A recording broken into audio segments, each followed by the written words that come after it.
Hello বন্ধুরা, অনেক দিন পর পেটুক ডায়েরিতে ভিডিও আসছে। আর সরি, কারণ নানান ব্যস্ততা এবং কিছু সমস্যার জন্য আমি ভিডিও পোস্ট করতে পারিনি। তোমাদের সাপোর্ট ও ভালোবাসা থাকলে আবার নতুন নতুন রান্নার রেসিপি শেয়ার করব তোমাদের সাথে। আর এই শীতের মধ্যে সন্ধেবেলা যদি গরম চায়ের সাথে চপ হয়ে যায় তাহলে কিন্তু মন্দ হয় না।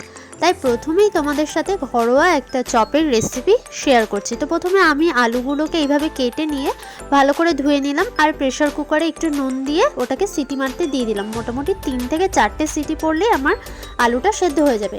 আর ওটা হতে হতে ততক্ষণ আমি একটা ব্যাটার করে নিচ্ছি। এর মধ্যে দিয়ে দিয়েছি বেসন আর একটুখানি আটা, একটু খাওয়ার সোডা, সাথে দিয়ে দিয়েছি হলুদ আর একটু নুনটা পরিমাপ মতোই দেবো, কারণ তরকারি যেটা করব সেটাতেও তো নুন পড়বে, তো সেই অনুপাতে করব। তো এটাকে ভালো করে আগে মেখে নিয়ে তারপর একটু একটু জল দিয়ে এটাকে একটা স্মুথ ব্যাটার তৈরি করে নেব।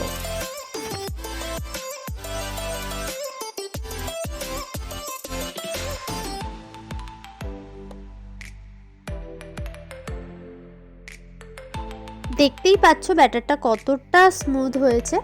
তো এইখানে ব্যাটারটা রেডি। এদিকে আমার কিছু জিনিস লাগবে, সেগুলো কেটে নিয়েছি, যেমন ধনেপাতা কুচি, আদা কুচি আর লঙ্কা কুচি।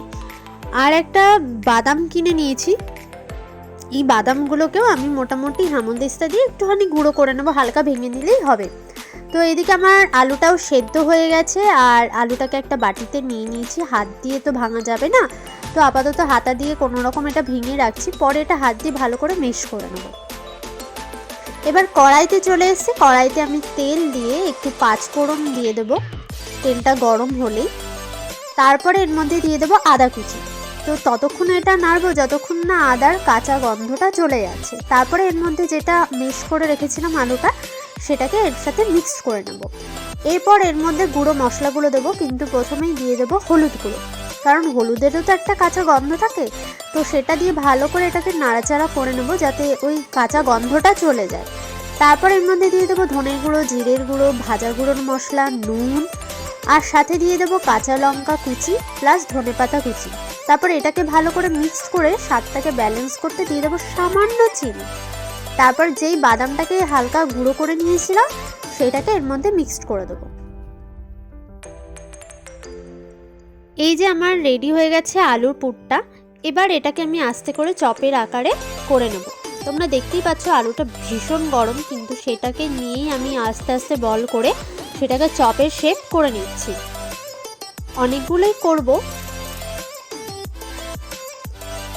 এই যে দেখো, বলতে বলতে কতগুলো চপের শেপ হয়ে গেছে। তো এবার এখান থেকে আমি একটা করে নেব, আর যেই ব্যাটারটা রেডি করেছিলাম সেই ব্যাটারের মধ্যে চুবিয়ে আমি এটা কড়াইয়ের মধ্যে ছেড়ে দেব।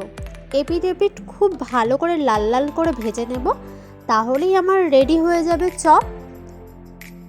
আর তারপরে একটু গরম গরম চা, বিস্কিট আর চপ, ব্যাপারটা কিন্তু ভীষণভাবে জমে যাবে।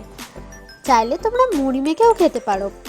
তো এরকম ভালো ভালো রেসিপি পেতে অবশ্যই আমার চ্যানেলটিকে সাবস্ক্রাইব করো, আর ভিডিও পেতে গেলে অবশ্যই কিন্তু একটা করে লাইক করো। তোমরা যত লাইক করবে আমার কিন্তু নতুন নতুন ভিডিও দেওয়ার উৎসাহ। ভালো লাগলে একটা লাইক আর শেয়ার করে দেওয়া, কমেন্ট করতে কিন্তু ভুলো না। টাটা।